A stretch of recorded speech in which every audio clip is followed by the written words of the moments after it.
Di sebuah desa terpencil, ada sebuah rumah yang ditinggalkan karena konon dihuni oleh roh-roh jahat.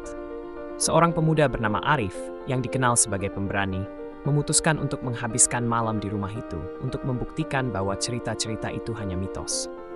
Saat malam tiba, Arif mendengar suara gemerisik dari bawah lantai kayu rumah. Awalnya, ia mengira itu hanya tikus, tetapi suara itu semakin keras dan terdengar seperti bisikan-bisikan yang tidak jelas. Arif mencoba mengabaikannya, tetapi tiba-tiba lantai kayu di depannya retak dan sebuah tangan kurus menjulur keluar, mencoba meraih kakinya. Arif berteriak dan berlari keluar rumah, tetapi ia merasa ada sesuatu yang menariknya kembali. Ketika ia berbalik, ia melihat sosok wanita berpakaian putih dengan wajah pucat dan mata kosong menatapnya. "Kau tidak bisa lari," bisik sosok itu.